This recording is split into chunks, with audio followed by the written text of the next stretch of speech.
After 5 weeks of deafness, I regained my hearing but didn't tell anyone. What my wife said to her mother when she thought I couldn't hear shocked me to my core. My name's Liam Carter, and until 5 weeks ago, my biggest problem was my wife complaining that I chew too loud. Real talk? She wasn't wrong. I'm an aggressive cereal eater. Cornflakes don't stand a chance in my vicinity. But here's the thing about irony. It's got this sick sense of humor that would make a stand-up comedian jealous. One bad slip on wet pavement outside our local Starbucks, the kind of fall that makes you question every life choice that led to that exact moment, and boom, the universe literally hit mute on my entire existence. The doctors threw around phrases like temporary hearing loss and inner ear trauma, like they were handing out participation trophies. They said it with this reassuring tone, like adding the word temporary somehow made waking up in a world of absolute silence less terrifying.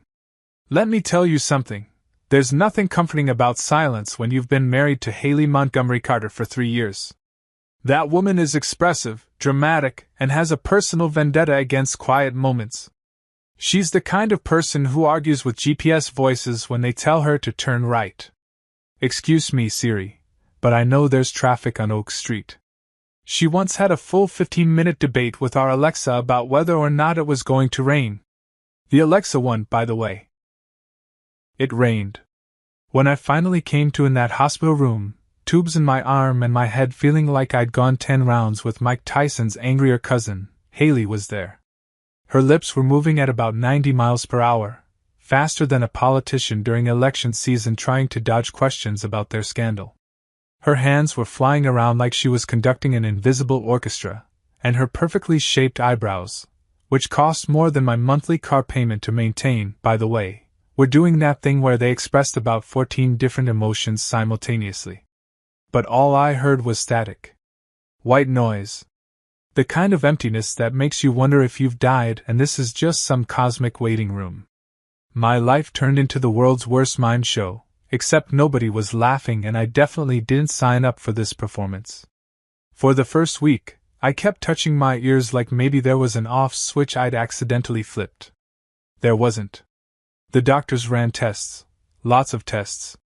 MRIs, CT scans, hearing assessments where they made me sit in a booth that looked like something out of a low-budget sci-fi movie while they played beeps I couldn't hear. Each time, they'd come back with the same message written on their little clipboards. Give it time. Time. Right. Because that's exactly what you want to hear when your primary sense of communication has been ripped away like someone cancelled your favorite streaming service mid-binge. The weeks that followed were a masterclass in frustration. Everything became notes, sticky notes, phone notes, notebook notes. Our kitchen looked like a crime scene from a detective show, except instead of evidence markers, we had neon post-its everywhere. Took out trash. Need milk. Doctor appointment Tuesday. Haley downloaded every text-to-speech app known to mankind. Our phones became our primary relationship counselors, which if you think about it, is pretty depressing. She'd type messages to me with this look on her face like she was defusing a bomb. Then she started doing this thing, this absolutely maddening thing, where she talked to me super slowly, enunciating every word like I was an 80-year-old grandpa who'd forgotten his dentures and his brain cells. Liam. Do you want coffee? She'd mouth each word with exaggerated movements, and I swear her voice must have been at maximum volume because I could see the strain in her neck. Here's what she didn't understand. My ears didn't work, but my brain was just fine. Deaf doesn't equal dumb, but try explaining that through charades. The pity was the worst part. Oh man, the pity. Haley's friends would come over, her whole squad of Instagram perfect suburbanites with their matching athleisure sets and their live, laugh, love philosophies, and they'd look at me like I was a wounded puppy at an animal shelter. They'd pat my shoulder with these sad smiles, and I could see them thinking, "Thank God that's not my husband." They'd bring casseroles, which in Midwest culture is apparently the universal solution to every tragedy. Lost your hearing? Here's a tuna noodle surprise. Your life falling apart? Try this green bean casserole. But here's the thing I noticed, Even in those early fog-filled days of adjustment, Haley seemed different. Not sad different. Not even worried different. More like inconvenience different. Like my sudden disability had thrown a wrench in her carefully curated life plan. She still took her morning selfies, still posted her daily, blessed, updates on social media with strategic hashtags, still went to her boutique gym where they apparently charge you extra for the oxygen. But when she looked at me, there was this flicker in her eyes. Annoyance, maybe? Calculation? I couldn't quite pin it down. I tried to be understanding. Marriage vows and all that, in sickness and in health, right? Even if sickness, in this case, meant I couldn't hear her complaining about her coworker Karen or her elaborate theories about which neighbor was definitely having an affair. She meant well, I kept telling myself. This was hard on her too. She'd signed up for a husband who could hear her detailed recaps of The Bachelor, not someone who just nodded blankly while reading her lips and getting about 40% of the actual message. Still, despite the communication barriers, the frustrated sighs, the way she'd sometimes throw her hands up and storm off when I misunderstood something, I believed she loved me. I really did. Call me naive, call me trusting, call me the world's biggest idiot, all valid options. That belief, that fundamental trust in our marriage, in her commitment, in the us we built over 3 years together, that lasted about 5 weeks. 5 weeks and one accidentally overheard conversation too long.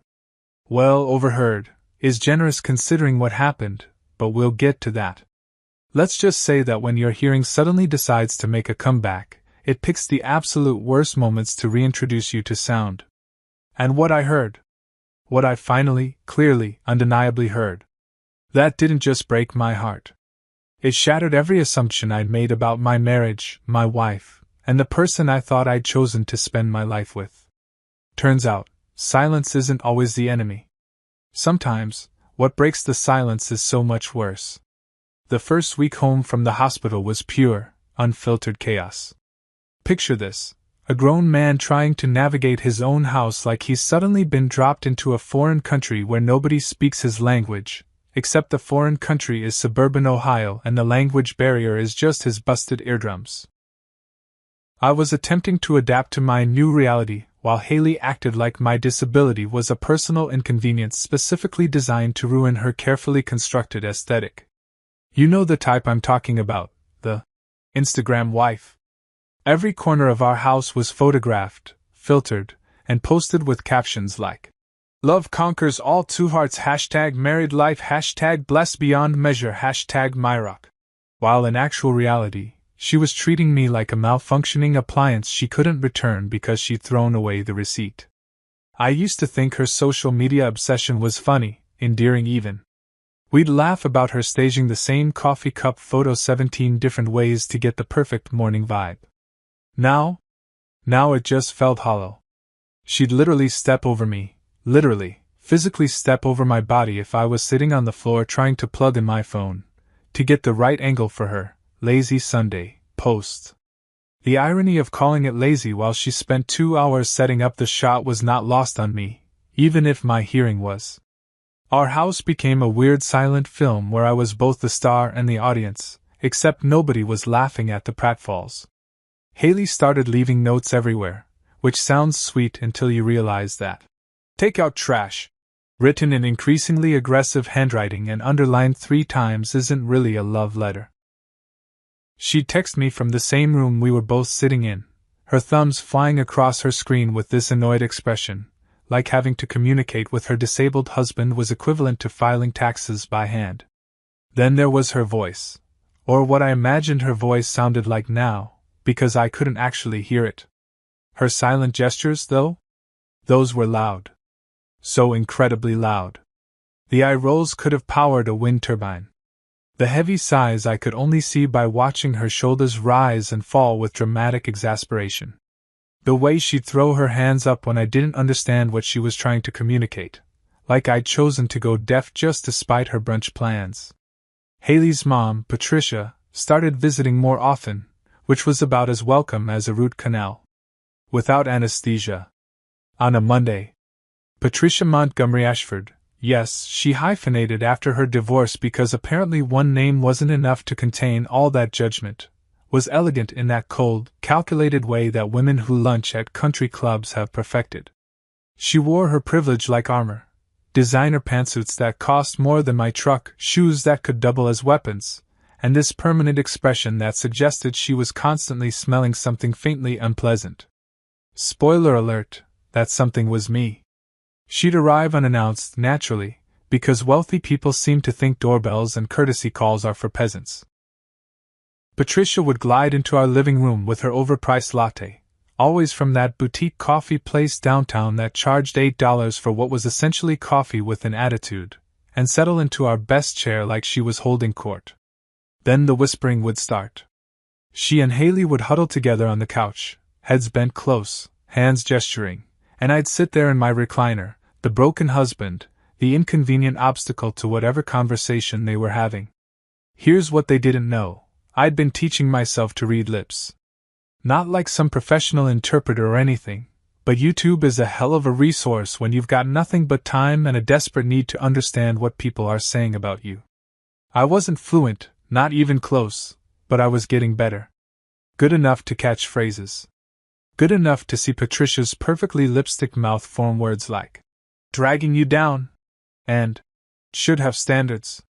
Good enough to watch Haley nod along like her mother was spitting profound wisdom instead of casual cruelty. "He's not the man you thought he was," Patricia said one afternoon, and I caught every word. She emphasized man, like it was a question, a doubt, a judgment wrapped in 4 letters. Haley's response was harder to catch, but I got trying and difficult, and something that looked like don't know how much longer. How much longer what? That's what kept me up at night, staring at our bedroom ceiling while Haley slept peacefully beside me, or scrolled through her phone, or did whatever she did while I pretended to sleep. How much longer could she tolerate being married to damaged goods? How much longer before she decided that her Instagram aesthetic didn't include a disabled husband who couldn't hear her recite her daily affirmations? Meanwhile, I played my role perfectly. The grateful husband. The one trying so hard to adapt. I'd smile when they looked at me, give a little wave, nod like everything was fine. I became a professional at looking pleasant and confused, like a golden retriever who wants to help but doesn't quite understand the assignment.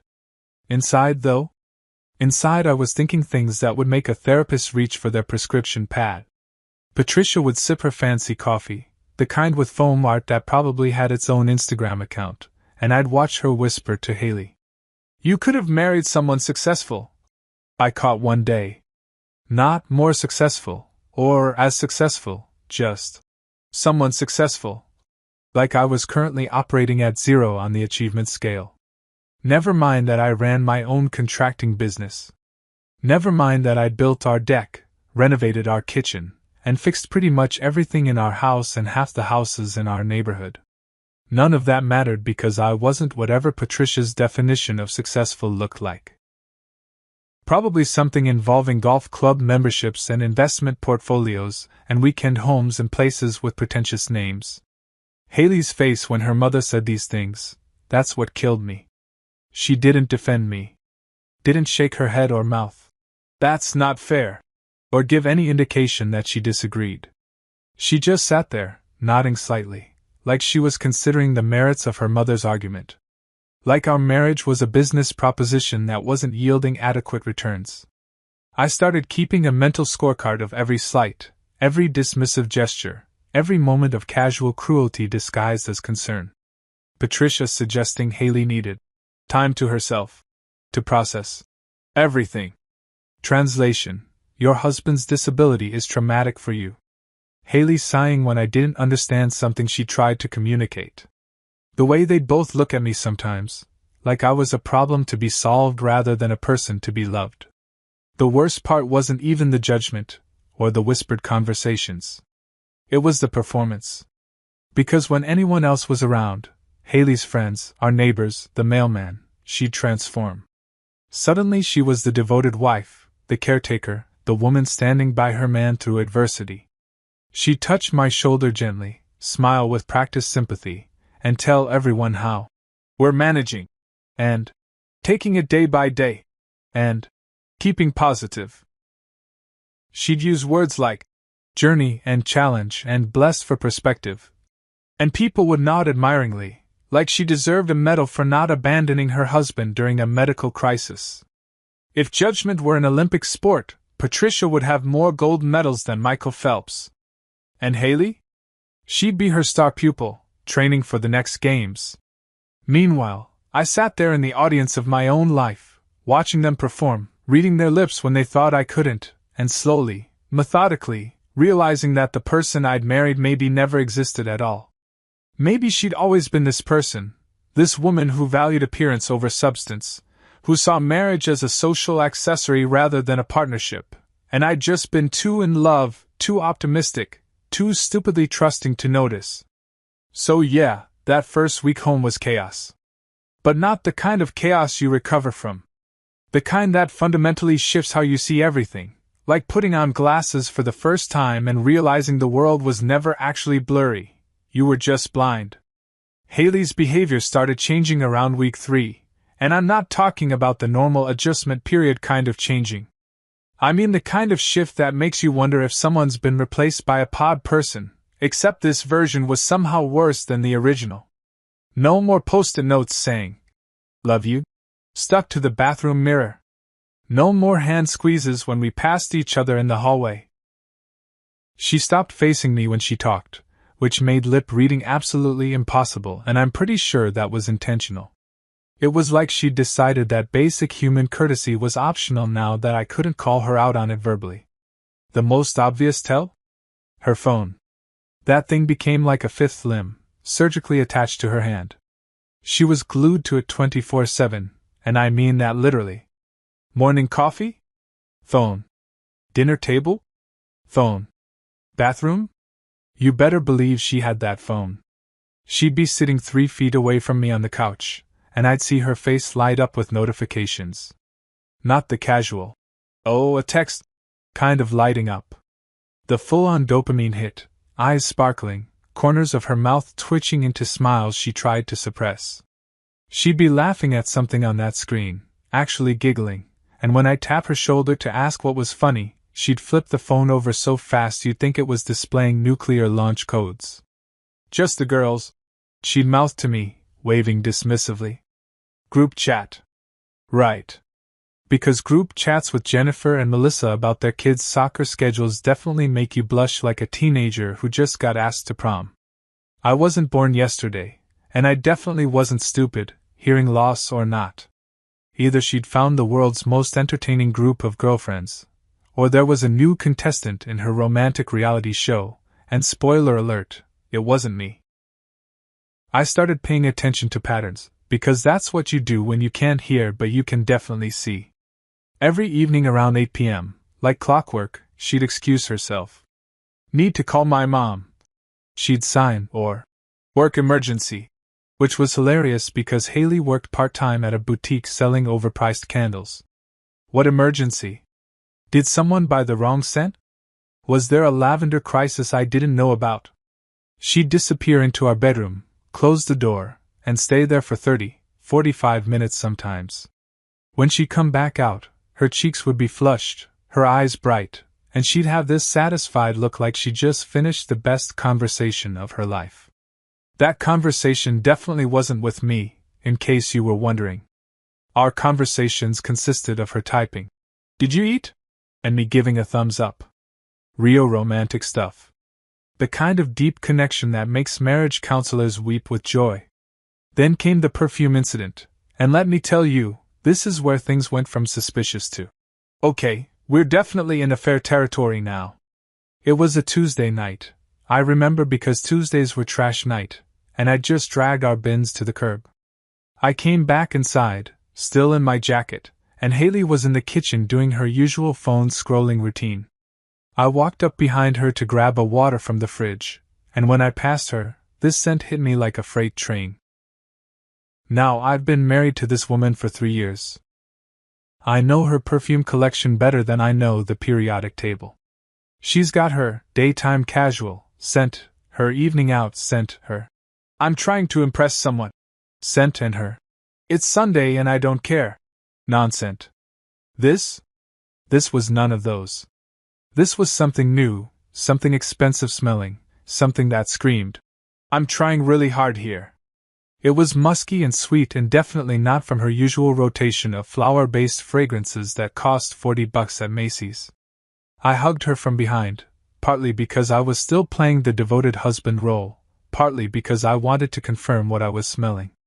She tensed up immediately, like I'd caught her doing something wrong, which, let's be honest, I probably had. When she turned around, I pointed to my nose and then to her, the universal sign for, You smell different. She shrugged it off with this casual wave, her lips forming the words, Just trying something new. Then she added, Like it? With this fake smile that didn't reach her eyes. The smile that said, Please don't ask follow-up questions. Yeah, sure, Haley. You just randomly decided to upgrade your entire perfume game on a random Tuesday. That's totally normal behavior for someone who's been wearing the same Bath and Body Works scent since college. Here's what really got me.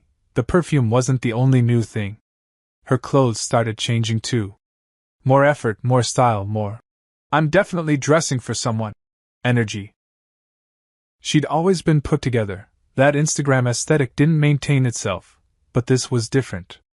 New lingerie started appearing in her drawers, the fancy kind with tags from stores I couldn't afford. Her gym sessions got longer. Her hair appointments more frequent.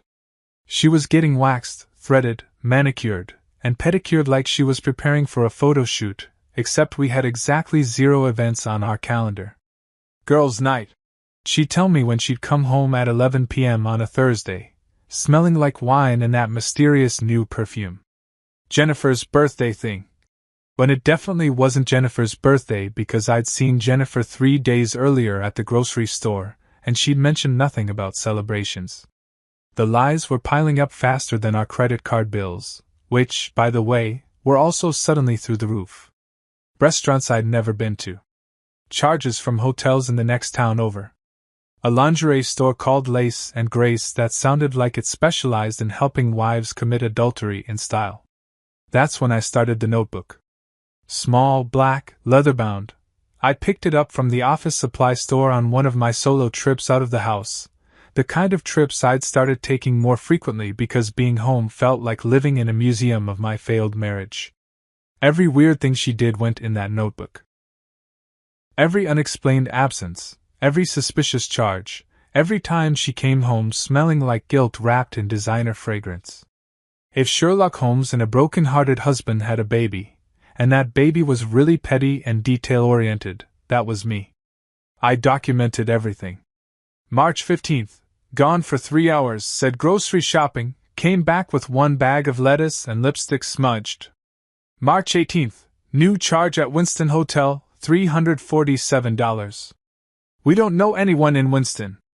March 22nd, laughed at phone for 10 minutes straight. Hit screen when I approach, claimed it was a meme. No one laughs at memes for 10 minutes.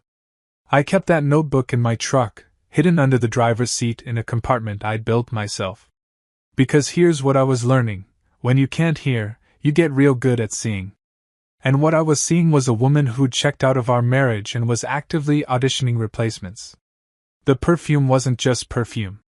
It was evidence. The phone wasn't just a phone. It was a portal to whatever life she was building without me. And me? I was the obstacle she was trying to work around, the inconvenient husband who couldn't hear her lies but could definitely smell them. So yeah, suspicion doesn't even cover it. I was living with a stranger who wore my wife's face and spent my money and slept in my bed while clearly wishing she was somewhere else. The sweet smell wasn't perfume. It was betrayal, and it was everywhere.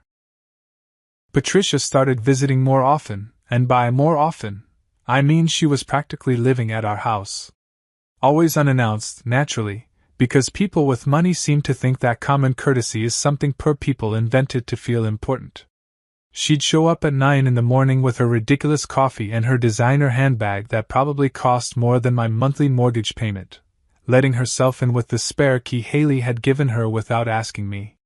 That spare key was supposed to be for emergencies, but apparently. I need to gossip about my son-in-law. Qualified as a crisis in Patricia's world.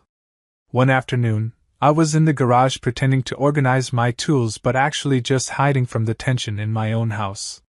Through the window, I could see them in the living room, Patricia perched on the edge of our couch like she was afraid the fabric might contaminate her $1,000 pants, and Haley sitting cross-legged across from her. Their heads were bent together in that conspiratorial way that makes your stomach drop even when you don't know what they're saying. But here's the thing, I was getting better at lip reading. A lot better. YouTube tutorials, practice with TV shows, and pure desperation had turned me into a decent amateur detective. I moved closer to the window, staying in the shadows of the garage where they couldn't see me. My heart was pounding so hard I could feel it in my throat. Patricia's lips moved, and I caught it clear as day. "He doesn't suspect anything," Haley responded, and I had to piece it together from the words I could make out. "Too trusting, always has been." Then Patricia laughed, that cold, champagne-sipping laugh that probably made waiters nervous. She said something else, and I caught the word, she, repeated twice. "She doesn't know, she's clueless." "Wait. She?" They were talking about someone else, some third person in whatever scheme they were cooking up. Except they kept glancing in my direction, toward the garage, and something clicked in my brain like a puzzle piece snapping into place. They were calling me she. Not because they thought I was a woman, but because they were talking about me like I wasn't even human enough to deserve a proper pronoun. I was just she. Some abstract problem they needed to solve, some obstacle in their way. My hands clenched around the wrench I was holding. "She's too trusting," Haley had said. Not he. Not Liam. Just she. Like I was a character in their story instead of a real person with feelings and a name, and a marriage that was apparently dissolving while I stood there watching through a garage window. Patricia leaned back, crossing her legs in that way wealthy women do when they're about to say something particularly cruel. Her mouth moved. "When are you going to?" And I lost the rest, but Haley's response was clear enough. She nodded, said something that looked like soon, and "Can't wait much longer." Can't wait for what? What were they planning? My mind raced through possibilities, each one worse than the last. Divorce? That seemed obvious, but the secrecy suggested something more. Were they planning to have me declared incompetent? Take control of my business? My accounts? I'd built my contracting company from nothing, worked my ass off for 15 years to establish a reputation and a client base, and now what? Patricia thought her daughter deserved half of it just for showing up. I watched them for another 10 minutes, catching fragments. The lawyer said, "Needs to sign." "Won't be a problem." They were talking legal strategy. They had a lawyer. This wasn't just casual complaining about the disappointing husband. This was coordinated. This was planned. This was a heist, except instead of stealing diamonds, they were stealing my life. From that moment, something shifted in me. The hurt, the betrayal, the anger, all of it crystallized into something cold and sharp and calculating. If they wanted to play games, fine. But they were playing with someone who'd spent the last 3 weeks learning to survive in silence, learning to observe, learning to see things other people missed. They thought I was helpless? Clueless? Too trusting? Perfect. Let them think that. I became the world's best actor. When I walked back into the house, I made sure my face showed nothing but confused affection. Patricia looked at me with that pitying smile, the one that said, "You poor, broken thing." And I smiled back like a golden retriever who just wants approval. Haley patted the couch next to her, and I sat down obediently, nodding along while they had conversations I pretended not to follow. But I was following every word now. Every gesture. Every glance they exchanged that they thought I couldn't interpret. Patricia would say things like, "It'll all work out," while looking at Haley meaningfully, and Haley would nod with this expression that was half excitement, half nervousness. They'd show me papers sometimes, documents that Patricia would produce from her expensive bag, pointing at signature lines and smiling encouragingly. I'd squint at them, pretending to read slowly, pretending to be confused by the legal language. "What is?"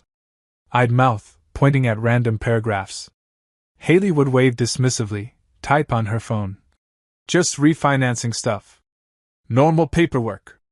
Don't worry about it." And I'd nod trustingly, sign my name where they pointed, playing the part of the disabled husband who couldn't possibly understand complex financial matters. Here's what they didn't know. I was photographing every document with my phone before I signed it. Every single one. I'd excuse myself to go to the bathroom, snap pictures, save them to a cloud account they didn't know existed. Some of those papers were legitimate refinancing documents. Others? Those were power of attorney forms. Asset transfer agreements. Documents that would essentially give Haley control over everything I owned. But I wasn't signing the real ones. Oh no. I'd become real friendly with my printer and some blank paper. The documents I actually signed were worthless copies I'd made, identical except for one tiny detail in the footer, a different form number, a subtle change in the legal code citation. Things a lawyer would catch immediately if they ever tried to file them, but things Patricia and Haley would never notice. The real documents? Those stayed unsigned, hidden in a safety deposit box at a bank across town that I'd opened using an old friend as my driver. If silence was my prison, it had also become my camouflage. They talked freely around me now, not even bothering to whisper half the time. They thought the deaf guy couldn't participate in conversations, couldn't understand subtext, couldn't piece together a conspiracy happening right in front of his face. They'd gotten comfortable, sloppy even. Patricia would say things like, "Once this is finalized," and, "when you're free of this burden," right there in my living room, barely 3 feet away from where I sat pretending to watch TV with subtitles. The rage I felt was like nothing I'd ever experienced. Not hot, explosive anger, that would have given me away. This was ice-cold fury, the kind that keeps you up at night planning and thinking and preparing. My wife and her mother were actively plotting to destroy my life, steal my assets, and apparently they found it so easy, so justified, that they could laugh about it over $8 lattes in my own house. Every evening, after Haley went to bed, I'd sit in my truck in the driveway and update my black notebook. New entries about their meetings with lawyers, about documents they'd tried to get me to sign, about conversations I'd lip-read through windows and around corners. I was building a case, collecting evidence, preparing for a war they didn't even know was coming. Because here's what Patricia and Haley hadn't counted on. I wasn't just some trusting idiot who'd roll over and let them ruin me. I was a man who'd built a business through recessions and competition, who'd survived on construction sites where one mistake could kill you, who'd learned to read situations and people because that's how you stay alive in the real world. They wanted me to be helpless? Fine. I'd be helpless right up until the moment I wasn't. And when that moment came, when I finally played my hand, they were going to realize they'd made one critical mistake. They'd underestimated the man they were trying to destroy. Week 5 arrived like a plot twist I didn't see coming, which is saying something considering I'd been living in my own personal thriller movie for a month. My follow-up appointment with Dr. Patel was scheduled for 2 p.m. on a Wednesday, one of those gorgeous spring afternoons where the weather makes you forget that your life is actively falling apart. Haley offered to drive me. Well, offered is generous. She typed, "I'll take you," on her phone with all the enthusiasm of someone volunteering for a colonoscopy. I declined, told her I'd Uber, which clearly relieved her because she had things to do. Yeah, I bet she did. Probably things that involved her phone, that mysterious perfume, and a whole lot of lying. Dr. Patel's office was in one of those medical buildings that always smells like antiseptic and broken dreams. I'd been there enough times over the past 5 weeks that the receptionist knew me by sight, giving me that sympathetic head tilt that medical professionals must learn in school. "Mr. Carter, you can go right back. Room 3. I followed the nurse down the hallway, past examination rooms where other people were dealing with their own problems, probably none of which involved their wives plotting financial ruin with their monster-in-law. Dr. Patel came in 10 minutes later, all business with her tablet and her professional smile. She was probably in her mid-40s, sharp as hell, with this no-nonsense attitude I'd always appreciated. She didn't do pity, didn't do false hope. Just straight facts, which in my current situation was refreshing. Everyone else in my life was lying to me. Nice to have at least one person committed to honesty. "How are you managing, Liam?" she asked, and I watched her lips form each word clearly. I'd gotten good at reading her specifically because she enunciated well, probably from years of talking to patients with hearing problems. I shrugged, gave her the thumbs-up gesture that had become my default response to everything. Fine. Always fine. Fine like a building that's on fire, but this is fine. Dog is still sitting there drinking coffee. She pulled up my chart on her tablet, scrolling through test results and notes with this focused expression. Then she looked up at me, and something in her face changed. Not quite a smile, but close. Something warmer, more optimistic. "Liam, I have good news. Really good news." My heart started doing this weird stuttering thing. Good news in a doctor's office felt like a myth, a unicorn, something that happened to other people in feel-good movies but never in real life. She set down the tablet and looked me straight in the eyes, speaking slowly and clearly so I could read every word. "Your hearing is returning." I just stared at her. Those 4 words didn't compute. Couldn't compute. My brain had spent 5 weeks accepting that silence was my new normal, that I'd be reading lips and using phone apps and missing out on conversations for the rest of my life. Hearing returning? That was the temporary part everyone had promised but nobody actually believed. "Are you serious?" I mouthed, probably looking like I'd just been told I'd won the lottery, which honestly wasn't that far off. Dr. Patel nodded, pulling out this tuning fork thing that I recognized from previous tests. "The inflammation in your inner ear has decreased significantly. The trauma is healing faster than we anticipated. I want to test your hearing now, see where we're at." What happened next felt like that scene in every movie where the deaf person hears for the first time, except this was real and I wasn't crying. I was too shocked to cry. Dr. Patel struck the tuning fork and held it near my right ear. Nothing at first, just a familiar void. Then, and I swear this moment is burned into my brain forever, I heard it. Faint, distant, like someone playing a note in another room, but there. Actually there. I heard that. I said out loud, and holy shit, I could hear my own voice. Muffled, weird, like listening to a recording of yourself that sounds wrong but is definitely you. I can hear my voice. Dr. Patel was grinning now, the kind of genuine smile doctors probably don't get to use often enough. "Your right ear is recovering faster than your left, but both are showing significant improvement. I'd estimate you're at about 40% capacity now, and it should continue improving over the next few weeks." She did more tests, playing sounds through headphones, making me identify tones and frequencies. Every beep I could hear, every word I could distinguish, felt like getting pieces of myself back. She pulled out her pen, clicked it a few times. I heard it. The click of a pen. Something so ordinary, so mundane, that I'd never appreciated it before. The fluorescent lights above us had this faint buzzing that apparently they'd always made. The air conditioning hummed. Her tablet made little notification sounds. The world wasn't silent anymore. "This is incredible," I said, and I could hear myself saying it, could hear the emotion in my own voice. "When will it be back completely?" "Hard to say exactly. Could be days, could be a few weeks. Everyone's different. But the trajectory looks excellent, Liam. You're healing." She paused, then added with a professional tone that couldn't quite hide her excitement. "Don't tell anyone yet. Give your ears time to adjust. Too much stimulation too fast could cause setbacks." And right then, right in that exact moment, a thought hit me like a sledgehammer wrapped in opportunity. She wanted me to keep quiet about my recovery. For medical reasons, sure, but the implications were so much bigger than audiology.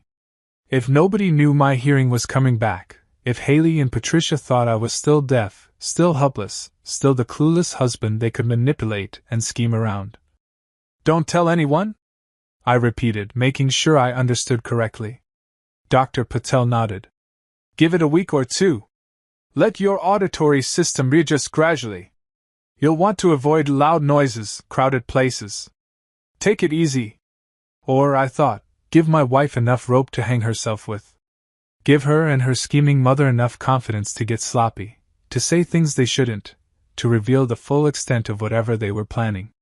If they thought I still couldn't hear, they'd keep talking. Keep plotting.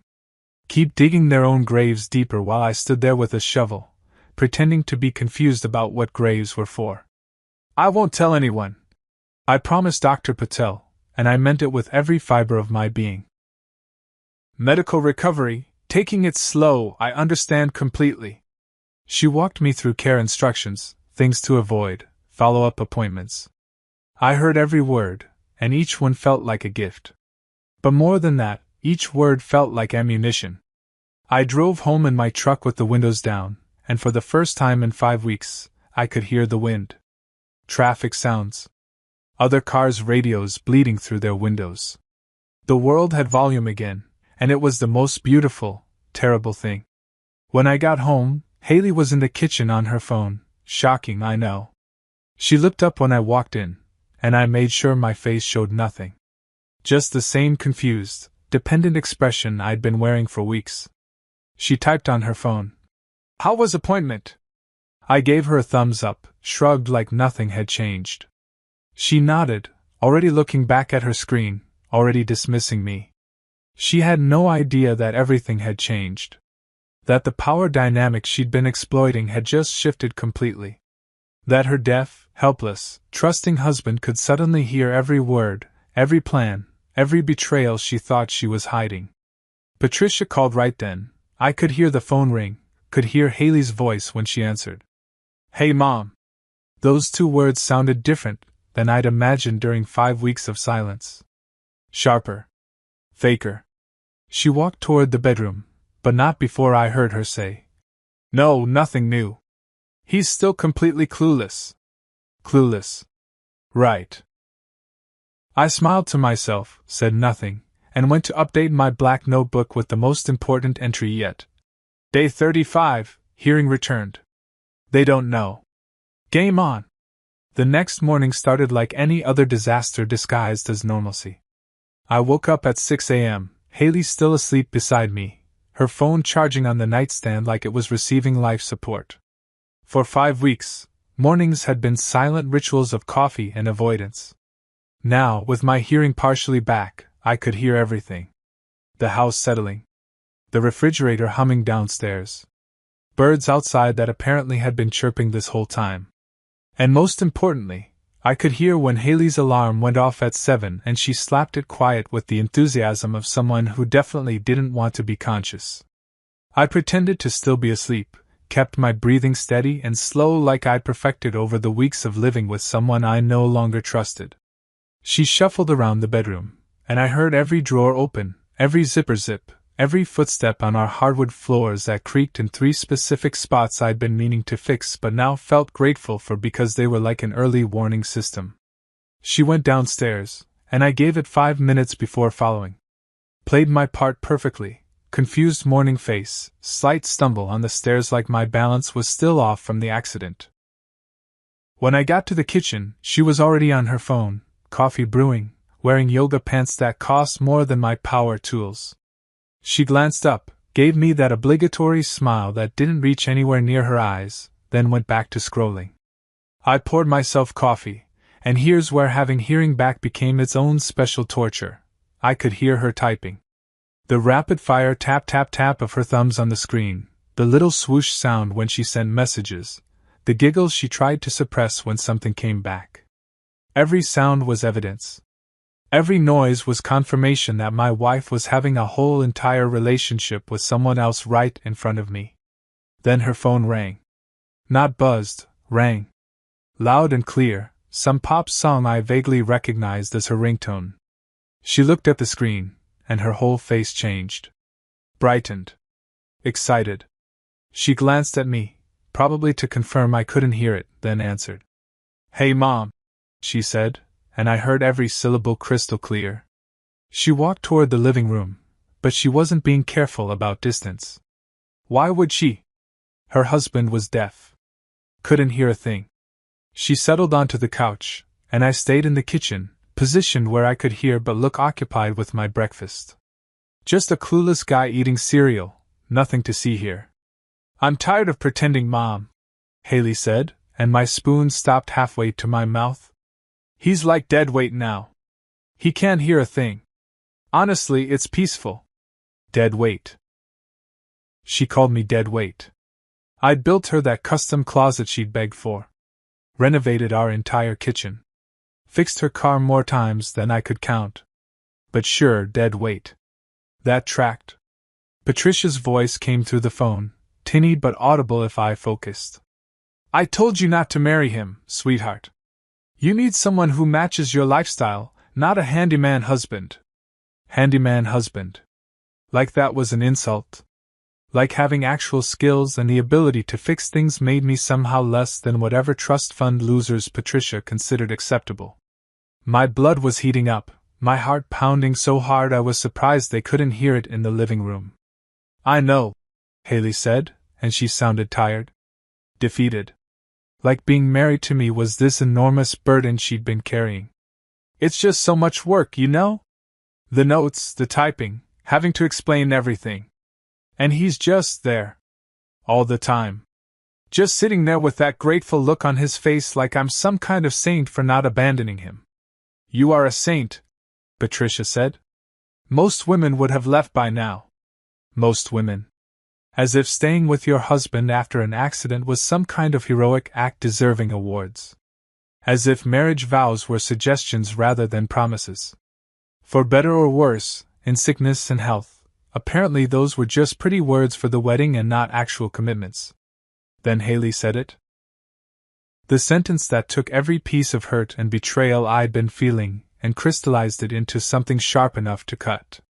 "Sometimes I think about what life would have been like if I'd married Kyle." Kyle.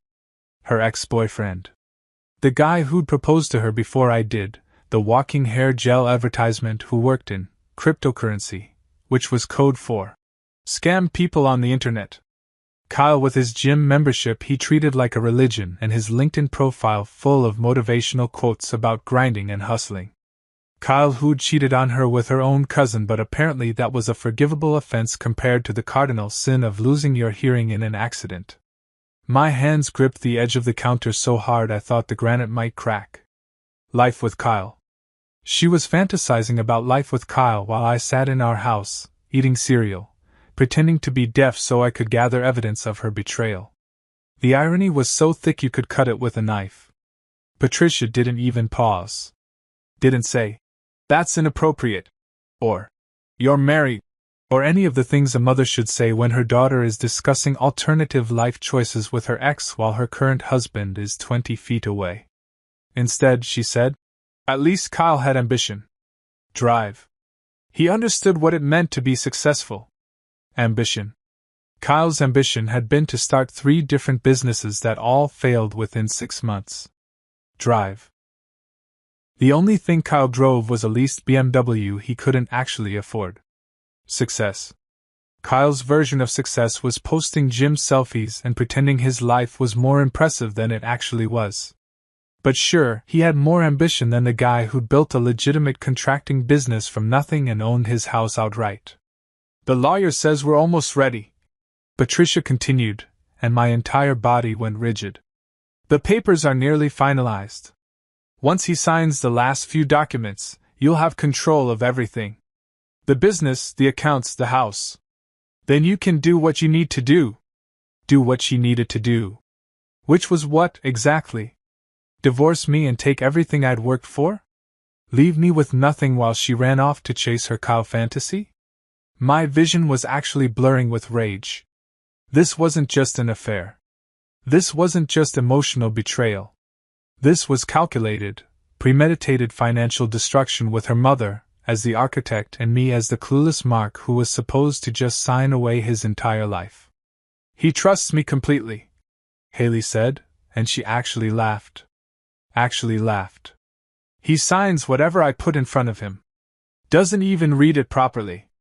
Just trusts that I have his best interests at heart. Past tense, sweetheart. Past tense. I trusted you. Before I heard you call me dead weight. Before I heard you fantasize about your scam artist ex.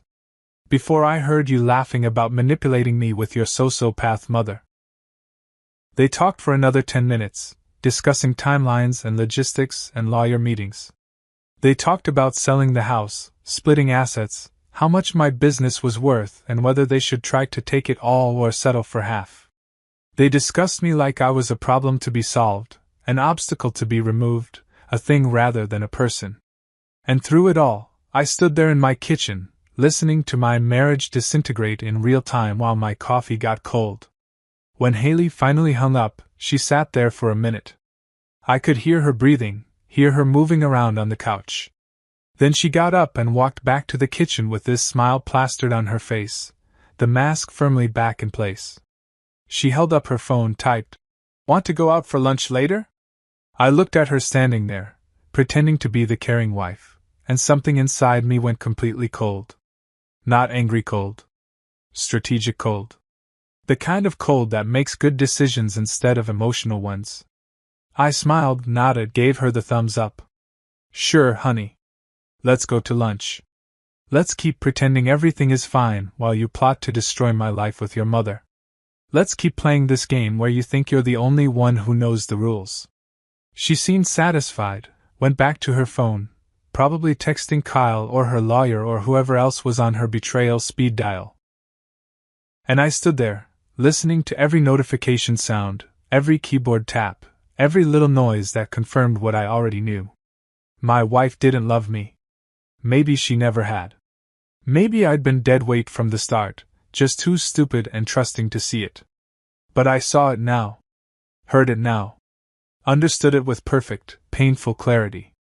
And I was going to make absolutely sure she regretted ever thinking I was someone she could destroy. That afternoon, while Haley and Patricia went out for what they called shopping, but what I now understood was probably scheming at expensive cafes, I went full Jason Bourne on my own life.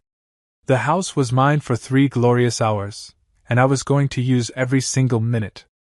First stop, voice recorders. I'd ordered 2 of them online a week ago when I was still in my gathering evidence phase, back when I thought maybe I was being paranoid and this would all blow over. Cute. Past Liam was adorably naive. These weren't your average recorders either. These were the good stuff, voice-activated, 12-hour battery life, small enough to hide anywhere. The kind private investigators use, which I knew because I'd spent an entire evening researching this exact scenario on Reddit forums where other suspicious spouses shared their stories. I planted the first one in the kitchen, tucked behind the decorative bowl of fake lemons that Haley insisted made the space pop. Nobody had touched that bowl in 2 years. It was the perfect spot, central location, picked up conversations from the living room and dining area, and completely invisible unless you were specifically looking for surveillance equipment, which Haley definitely wasn't because she thought her husband couldn't hear. The second recorder went in the living room, wedged behind the picture frame of our wedding photo. The irony wasn't lost on me. Our smiling faces from 3 years ago, back when I thought I was marrying someone who actually loved me, now serving as cover for the device that would record her plotting my destruction. If that wasn't poetic justice, I don't know what was. With the audio surveillance in place, I moved to Phase 2, financial protection. This was the part that would have made my accountant proud if I'd told him about it, which I wasn't going to because the fewer people who knew about this, the better. I grabbed my laptop and logged into our joint accounts, the ones Haley thought gave her access to everything. Here's what she didn't know: I'd been slowly, carefully, moving money for the past 2 weeks. Not all of it, nothing that would trigger alerts or seem suspicious. Just gradual transfers to a new account I'd opened at a completely different bank across town, one that existed solely under my name with paperwork Haley had never seen. Every time she went out, every time she was in the shower, every time she was glued to her phone texting whoever the hell she was texting, I'd transfer another couple thousand. 500 here, 2,000 there. Small enough to blend in with regular expenses, large enough that I was building a substantial safety net. Our joint checking account that used to have $43,000? Now it had about 12,000. The rest was in an account at First National under LC Holdings, a small LLC I'd registered using my friend Derek as the initial point of contact. Derek, who ran a construction supply company and owed me about 17 favors, had been happy to help when I'd explained I needed some financial privacy, without going into details. Good guy, Derek. Didn't ask questions, didn't judge, just did the paperwork. The savings account got the same treatment. Investment accounts?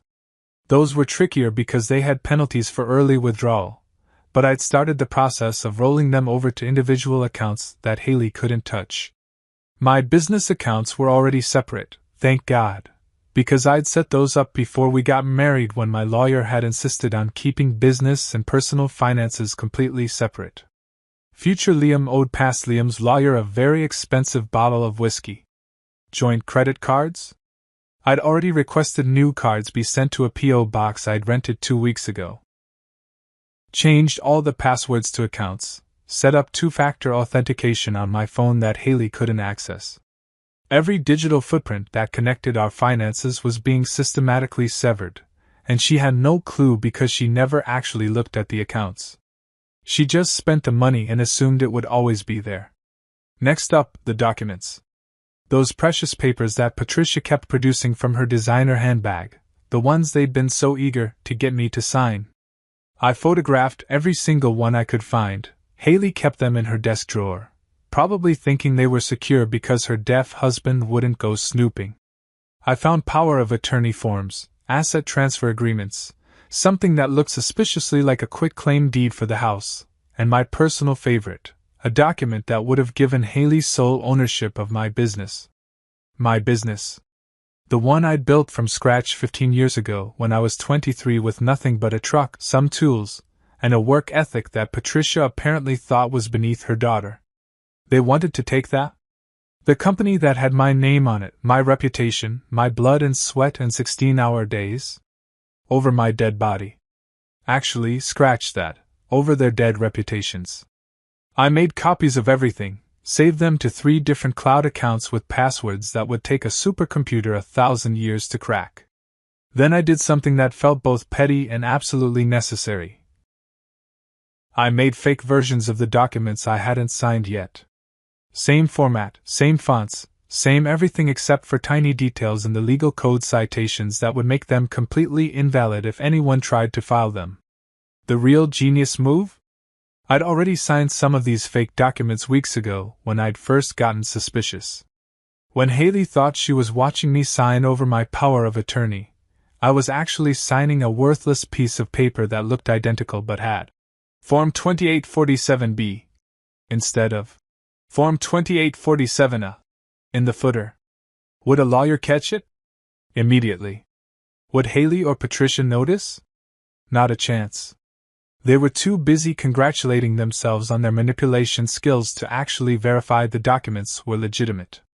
I spent another hour going through Haley's desk, looking for anything else that might be useful. Found printed emails from someone named Kyle_crypto. Oh, look who's back in the picture. The emails were exactly what you'd expect, lots of "I miss you," and "We should have never broken up," and my personal favorite, "Your husband sounds like a loser. Kyle, buddy, at least this loser owns his house. Pretty sure you're still in that studio apartment your parents are helping you pay for." There were also printed texts between Haley and Patricia, which was weird because who prints texts? Apparently people planning to use them as evidence in divorce proceedings, that's who. They detailed their whole strategy. Wait until Liam signs everything. File for divorce citing irreconcilable differences. Take the house and the business. Leave him with whatever scraps the lawyer couldn't claim. There was even a timeline. They were aiming for next month. 4 weeks from now, they planned to drop the bomb. I photographed all of it.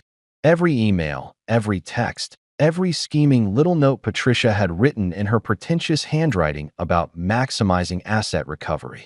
The evidence folder on my phone was getting thick, and I was getting angrier. But it was controlled anger now, the useful kind. The kind that makes you strategic instead of stupid. By the time I heard Haley's car pull into the driveway 3 hours later, everything was back exactly where I'd found it. The recorders were hidden and running. The money was moved. The documents were copied and the fakes were in place. I was sitting on the couch watching TV with subtitles on, looking for all the world like the helpless, clueless husband who'd spent the afternoon doing absolutely nothing productive. Haley came in loaded with shopping bags from stores I couldn't afford even during my best months. She was glowing, happy, probably high on the excitement of spending money she thought she was about to have unlimited access to. She showed me her purchases: clothes, shoes, some decorative thing for the bathroom that cost $200 and looked like something you'd find at a garage sale. I smiled and nodded, gave her encouraging thumbs up, played the supportive husband role one more time.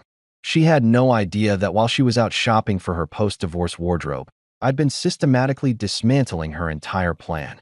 That every word she'd spoken this morning was recorded and backed up in multiple locations. That her fake signed documents were worthless. That the money she thought she'd be getting was already gone, legally transferred to accounts she didn't know existed. If Haley thought she was playing chess while I played checkers, she was about to find out we weren't even playing the same game. She was playing chess. I was playing four-dimensional psychological warfare, and I'd already won 3 moves ago. She just didn't know it yet. That night, lying in bed next to her while she scrolled through her phone, probably texting Kyle about their future together, I listened to everything. Every notification, every typing sound, every little digital noise that confirmed my wife had checked out of our marriage. And I smiled in the darkness, because tomorrow I'd check the recordings, gather more evidence, tighten the net a little more. Let her think she was winning. Villains always get a standing ovation before the curtain falls, and Haley's curtain call was coming real soon. The next evening, Haley decided to cook dinner, and by cook, I mean she ordered takeout from that overpriced Italian place downtown and transferred it onto our wedding china like she'd spent hours slaving over a hot stove. I watched her plate the pasta with this concentrated expression, arranging basil leaves like she was competing on some cooking show. The performance was almost impressive. She even turned on the stove for a few minutes to make the kitchen smell like something had actually been prepared here. "Dinner's ready," she said, her voice carrying that fake cheerfulness I'd become intimately familiar with. I could hear every syllable now, every forced note of enthusiasm. My hearing was probably at 60% capacity, good enough to catch conversations, phone calls, and all the lies that came with them. I sat down at the table, and she served me with this smile that would have fooled me 6 weeks ago. Would have made me think I had a caring wife who gave a damn about anything other than my bank account. She'd even lit candles, the expensive ones from her boutique that smelled like autumn harvest or whatever marketing nonsense they called it. "Mom thinks we should renovate," she said, twirling pasta on her fork with practiced elegance.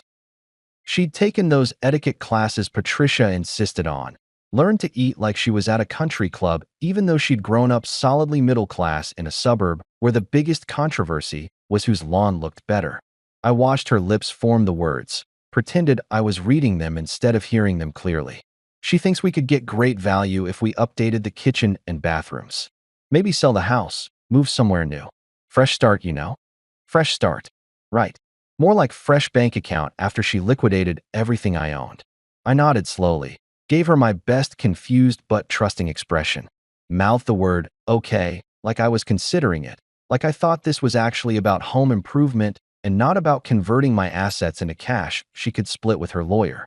"You trust me, right?" she asked, reaching across the table to squeeze my hand. Her touch felt like ice despite the warmth of her skin. "I just want what's best for us. For our future. Our future. The one that apparently involved Kyle and his cryptocurrency schemes. The future where I was supposed to be left with nothing while she rode off into the sunset with her trust fund wannabe ex-boyfriend."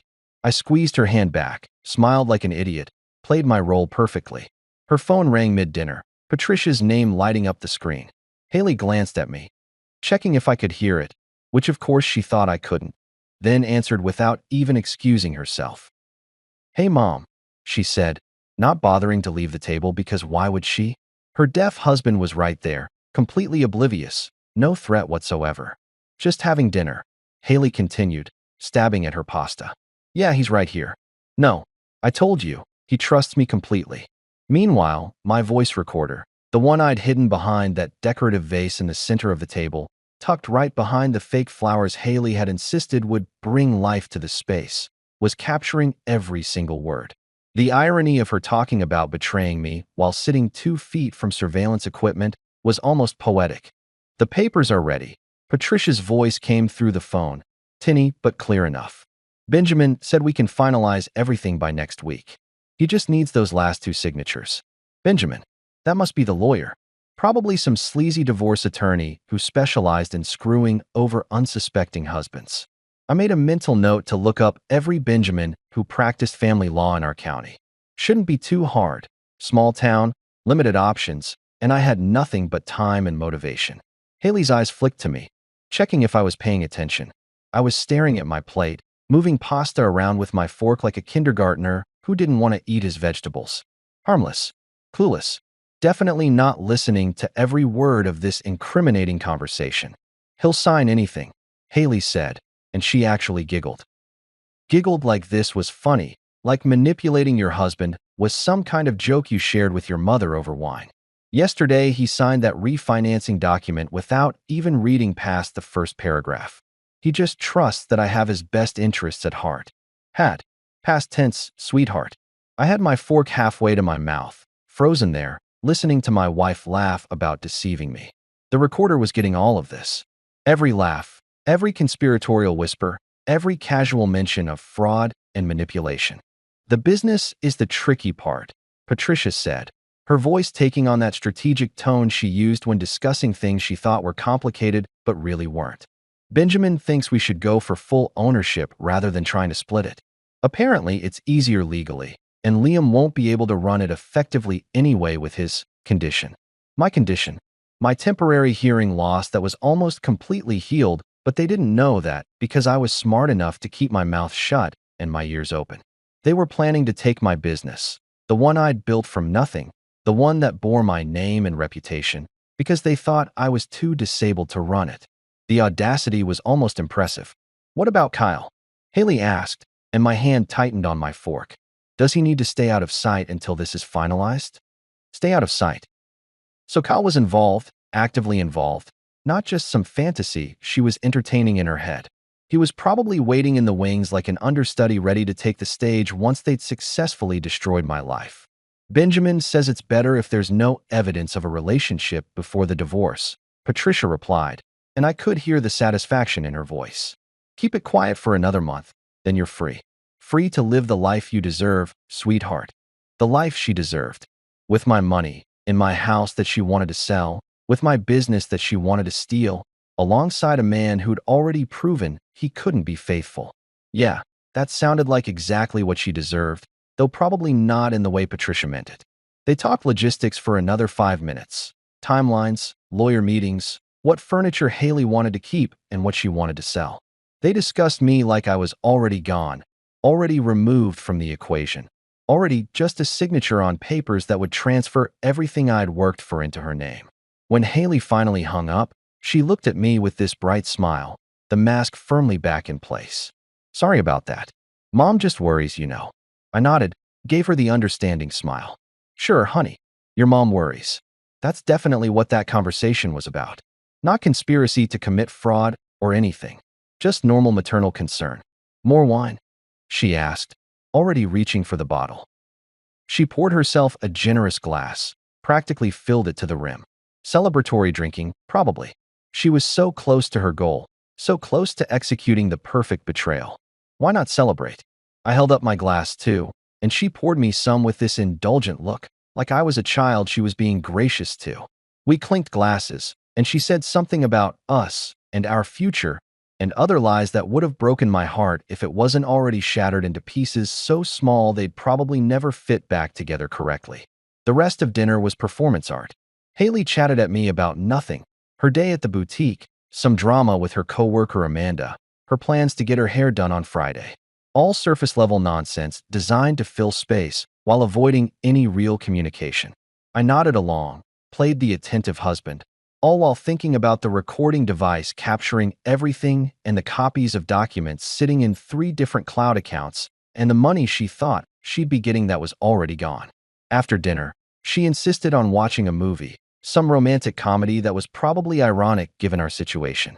We sat on the couch, her curled against me like we were still a couple who loved each other, and I could hear every sound. The TV dialogue, the soundtrack, her breathing, her phone buzzing with texts she tried to check discreetly. It was my last supper as the fool. The final performance before the truth burned everything down. I was playing the role of devoted, trusting husband one last time, and I was going to make it count. Let her think she'd won. Let her think I was signing away my life without a clue. Let her think her mother's plan was working perfectly. Because tomorrow the volume was turning up permanently. Tomorrow I was done pretending. Tomorrow Haley was going to learn that the man she'd underestimated, the handyman husband she'd dismissed, the dead weight she'd complained about, he'd been listening to everything. And he'd recorded every single word. The next morning, I woke up before Haley, which wasn't unusual. What was unusual was the sense of calm I felt, like I was standing at the edge of something massive and inevitable. Today was the day. No more pretending, no more playing deaf, no more letting her think she'd gotten away with it. I'd spent weeks gathering evidence, moving money, preparing for this exact moment. Now it was showtime. I made coffee in the kitchen, and for the first time in 5 weeks, I didn't move quietly. I let the cabinets close with their normal sound, let the coffee maker beep, let my footsteps fall naturally on the floor. If Haley had been paying attention, she might have noticed the difference. But she wasn't paying attention to me anymore, hadn't been for weeks. I was just background noise in her life, a problem she was about to solve. She came down around 7:30, hair messy, wearing one of those silk pajama sets that cost a fortune and looked like something from a movie. She was scrolling through her phone before her feet even hit the bottom step. Priorities, right? She walked into the kitchen without looking at me, made a beeline for the coffee pot. "Morning," she said absently, not even glancing up from her screen. And that's when I did it. That's when I responded with actual sound, with my actual voice, clear as day. "Morning," I said back. The effect was instantaneous and beautiful. Her whole body went rigid like she'd been electrocuted. The phone slipped from her hand, clattered onto the counter. Her head snapped up, eyes wide, staring at me like I'd just materialized from thin air. "You," she started, but her voice caught. "You spoke." I leaned against the counter, took a slow sip of my coffee, let the moment breathe. I'd been waiting 5 weeks for this, and I was going to savor every second. "Yeah," I said, keeping my tone casual, conversational, like this was the most normal thing in the world. Funny thing about hearing, sometimes it comes back. And you know what's even funnier? Sometimes it comes back just in time. Her face went through about 6 different emotions in 3 seconds. Confusion, realization, panic, and finally this sickly pale color like all the blood had drained straight to her feet. "Liam, I held up my hand, cutting her off. Reached into my pocket and pulled out my phone. "Before you start with whatever explanation you're cooking up, I think you should hear something." "Well, hear it again, technically, since you said it the first time." I pulled up the recording from yesterday's dinner. Pressed play. Her voice filled the kitchen, crystal clear, talking to Patricia. "He'll sign anything. He just trusts that I have his best interests at heart." Then Patricia's response. "The business is the tricky part. Benjamin thinks we should go for full ownership." And finally, the kicker. Haley asking, "What about Kyle? Does he need to stay out of sight until this is finalized?" I watched Haley's face as she listened to herself. Watched the color drain even further. Watched her mouth open and close like a fish drowning in air. Watched her hands start to shake. The performance was better than I'd imagined. All those weeks of planning, all those hours of gathering evidence, all building to this perfect moment of watching her realize she'd been caught. When the recording ended, silence filled the kitchen. Not the comfortable silence of a shared morning, but the heavy, suffocating silence of a marriage dying in real time. "How long?" she whispered, and her voice was barely audible. "How long have you been able to hear?" "Long enough," I said, setting my phone on the counter between us like evidence in a courtroom. "Long enough to hear you call me dead weight. Long enough to hear you and your mother plot to steal everything I've built. Long enough to hear you planning your future with Kyle fucking Mitchell, the same Kyle who cheated on you with your cousin. But hey, at least he has ambition, right?" "Liam, please, let me explain." "Explain what?" I cut her off, and I let some of the anger seep into my voice now. Not yelling, not losing control, just letting her hear what 5 weeks of betrayal sounded like. Explain how you were going to take my business? The one I built from scratch before I even met you? Explain how you were going to sell the house I bought and paid for? Or maybe explain how you were going to leave me with nothing while you ran off with a guy whose greatest accomplishment is having abs and a cryptocurrency scam. She opened her mouth, closed it again. What could she say? I had recordings. I had evidence. I had her dead to rights, and we both knew it. It's not what you think, she tried, but even she didn't sound convinced. Really, I pulled up another recording, played it. Her voice again. Sometimes I think about what life would have been like if I'd married Kyle. I stopped it there, looked at her. Not what I think. Haley, I've been listening for weeks. I know exactly what it is. You thought you married beneath you. You got tired of pretending, and when I had an accident that made me vulnerable, you saw an opportunity. You and Patricia saw a chance to cash out. Tears started forming in her eyes, and I almost felt bad. Almost. But then I remembered her laughing with her mother about how easily I signed documents. Remembered her calling me dead weight. Remembered every casual cruelty she'd inflicted while thinking I couldn't hear. Those papers you had me sign? I continued. The power of attorney, the business transfer documents, all of it? Yeah, those were fakes. Well, I signed fakes. The real documents are still unsigned and locked away where you'll never find them. So whatever your lawyer Benjamin thinks he has, he doesn't. Her eyes widened. What? And the money you were planning to take? I pulled up my banking app, showed her the joint account balance. $12,000, down from $43,000.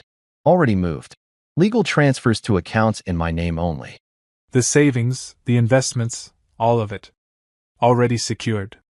She grabbed for the phone, stared at the screen like maybe if she looked hard enough the numbers would change. You can't do that. That's our money. No, Haley. That's my money that I earned while you worked part-time selling candles and plotted with your mother to destroy me. And here's the beautiful part. I moved it all while you thought I was deaf and helpless. Every transfer was legal, documented, and completely within my rights. This isn't fair, she said, and the audacity of that statement almost made me laugh. Fair? I set my coffee down carefully, worried I might throw it. You want to talk about fair? Let me tell you what's not fair. Having an accident, losing your hearing, and instead of your wife supporting you, she sees it as an opportunity to rob you blind. That's not fair. Having your mother-in-law call you dead weight while you're sitting 20 feet away is not fair. Planning to steal someone's business because you think they're too disabled to run it? That's not fair. Haley was crying now, full-on sobbing, makeup running down her face. A month ago, this would have broken me. I would have comforted her, held her, tried to fix whatever was wrong. Now I just felt cold. I'm moving out today, I said. Already rented a place across town, already packed the essentials. They're in my truck. You can keep this house for now. We'll let the lawyers figure out who gets what. But I promise you this, Haley, you're not getting my business. You're not getting my savings. You're not getting a damn thing you schemed for. Where are you going? She asked, like that mattered, like she had any right to know. Away from you. I grabbed my keys from the counter, headed for the door. Oh, and one more thing? I made copies of all the recordings. Sent them to my lawyer, backed them up in multiple places. So whatever story you and Patricia try to spin, whatever lies you tell your friends about why we're splitting up, just know that I have evidence. Actual, recorded, undeniable evidence of everything you plan to do. I was almost to the door when I heard her voice, small and broken. Did you ever love me? I stopped, turned around. She was standing in the kitchen doorway, mascara streaks down her face, looking like everything she'd built was crumbling around her. Which, to be fair, it was. Yeah, I said honestly. I did. I loved you so much I would have given you anything you asked for. You didn't have to scheme or plot or manipulate. You just had to be honest. You just had to actually love me back. Her face crumpled, and she slid down the doorframe to the floor, sobbing. I didn't stay to watch. I walked out the front door, got in my truck, and drove away from the house where my marriage had died. And you know what? For the first time in 5 weeks, I felt like I could actually breathe. I drove for about 20 minutes before I realized I had nowhere specific to go, which was hilarious considering I'd just delivered the performance of a lifetime back there. The already rented a place line? Total bluff. Pure improvisation. I hadn't rented anything because up until this morning, part of me wasn't sure I'd actually go through with the confrontation. Turns out rage and betrayal are excellent motivators for commitment. So there I was, cruising down Route 42 in my F-150, windows down, radio playing actual music I could actually hear, feeling simultaneously liberated and completely unmoored. I pulled into a Dunkin' Donuts parking lot because apparently my post-marriage explosion plan was caffeine and contemplation. Very cinematic. My phone started blowing up immediately. Haley, obviously. 12 calls in 5 minutes, followed by a barrage of texts that devolved from, "Please come back, we need to talk," to, "You're being unreasonable," to, "You can't just leave," in record time. I watched the notifications pile up like a car crash in slow motion, each one more desperate than the last. Deleted them all without reading past the previews. Then Patricia called. Of course she did. Haley must have immediately phoned Mommy to report that the dead weight had somehow grown a spine and escaped. I let it ring, watched Patricia Montgomery Ashford flash on my screen 3 times before she gave up. 2 minutes later, a voicemail appeared. I almost deleted it without listening, but curiosity won out. "Liam, this is Patricia." Her voice had that clipped, aristocratic tone that suggested she was doing me a favor by acknowledging my existence. "I don't know what Haley said to upset you, but walking out like a child is not the solution. You need to come back so we can discuss this rationally. We have legal documents that require your attention, and abandoning your wife during a difficult time reflects very poorly on your character. Call me back immediately." I actually laughed out loud in my truck. Abandoning my wife during a difficult time? The difficult time that she and her mother had orchestrated? The legal documents that were fake copies of fraud attempts? The audacity was almost impressive. Patricia had spent weeks calling me dead weight and planning my financial destruction, and now she wanted to lecture me about character? I saved the voicemail. Added it to my evidence folder, right alongside the recordings of Haley and Patricia plotting. My lawyer was going to have a field day with this stuff. Speaking of lawyers, I needed one. A real one, not whatever scam artist Benjamin was. I pulled up Google, searched "divorce attorney near me," and started scrolling through reviews.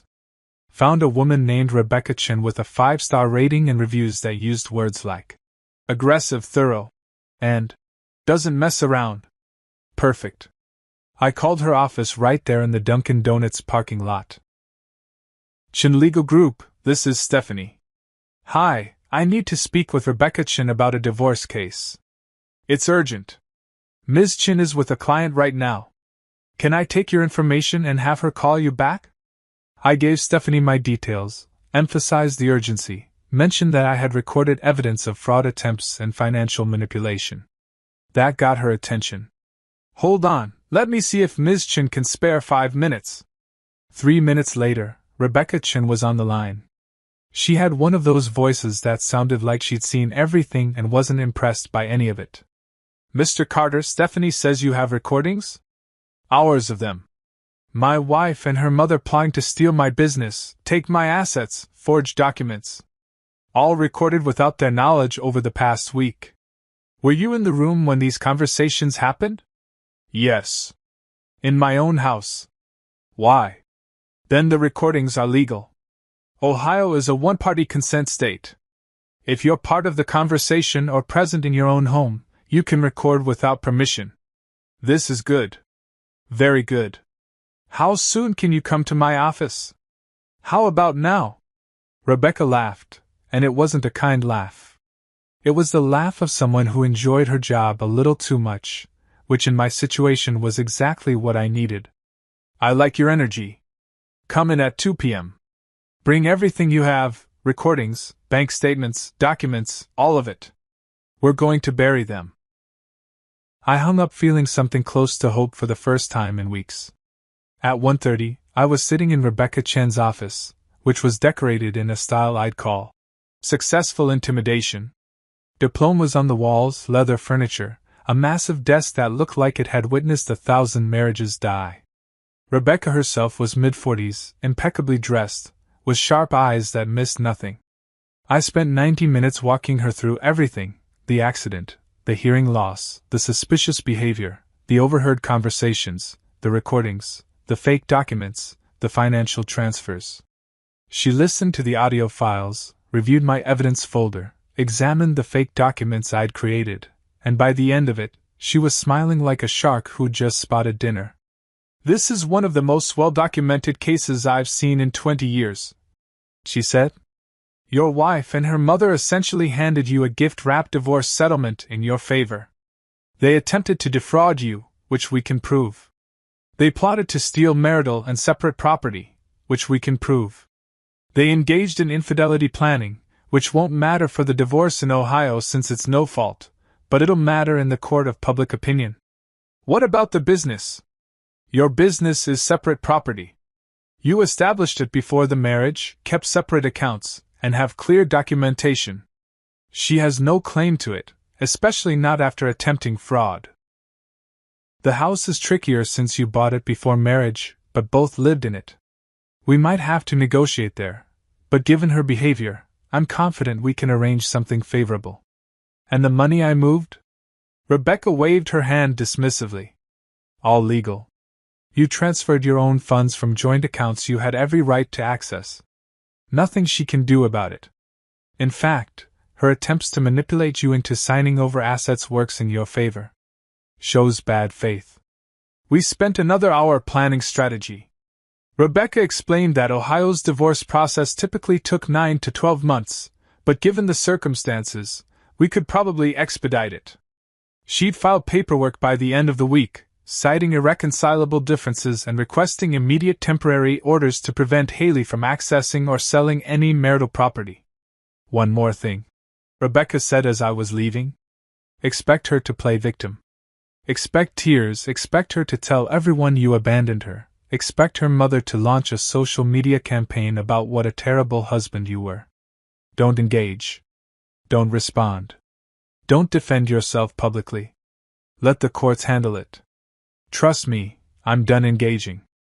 I left Rebecca's office feeling like I'd just hired a professional hitman, except instead of taking out people, she took out bad marriages. Worth every penny of her $400 an hour fee. My phone had continued exploding throughout the meeting. More calls from Haley, now interspersed with texts from her friends, Jennifer, Melissa, the whole Instagram crew, asking if I was okay and could we talk. Interesting how quickly Haley had mobilized her social network. I ignored them all. What I didn't ignore was the text from my buddy Derek. "Dude, what's happening? Haley's posting some cryptic stuff on Instagram. You good?" I pulled up Instagram, which I rarely used but kept for business purposes. Sure enough, Haley had posted a photo of herself looking devastated, eyes red, sitting on our couch. The caption read, "When you're going through the hardest time of your life and the person who promised to be there just walks away. Heartbroken doesn't begin to cover it. Broken heart # betrayed # heartbroken # marriage struggles." The comments were already rolling in. "Stay strong, girl. You deserve better. Men are trash." The narrative was being written in real time, and in this version, I was the villain who'd abandoned his wife for no reason. I texted Derek back. "Long story. I'm good. Better than good, actually. Ignore whatever she's posting. Truth will come out eventually." Then I did something I should have done weeks ago. I posted my own photo, just a shot of the open road through my windshield, sun setting in the distance. Caption: "Sometimes the best thing you can do is hear the truth and drive towards something better. #new chapter #freedom." Cryptic enough to not violate Rebecca's "don't engage" rule, clear enough that people who knew me would understand something had shifted. By evening, I'd checked into a Holiday Inn Express because apparently my post-confrontation planning skills needed work. As I lay on the generic hotel bed, listening to the ice machine down the hall and the traffic outside, sounds I could actually hear now, sounds I'd missed desperately. I felt something unexpected. Peace. Not happiness exactly, not yet. The betrayal still stung, the anger still simmered, the hurt still ached. But underneath all that was this fundamental sense of relief. I wasn't living a lie anymore. Wasn't pretending everything was fine while my marriage rotted from the inside. Wasn't playing the fool in someone else's con game. My phone buzzed one more time. Another text from Haley. Please! We need to talk. I can explain everything. I blocked her number. Blocked Patricia's too. They could communicate through lawyers now, which was exactly where people who commit fraud belong. Then I opened my truck window, listened to the world outside, and smiled. After 5 weeks of silence and 5 weeks of betrayal, after discovering that my wife was a stranger and my marriage was a performance, after gathering evidence and planning revenge and finally executing the confrontation I'd been building toward, after all of that, I'd finally heard the truth. And trust me, nothing sounds better than freedom.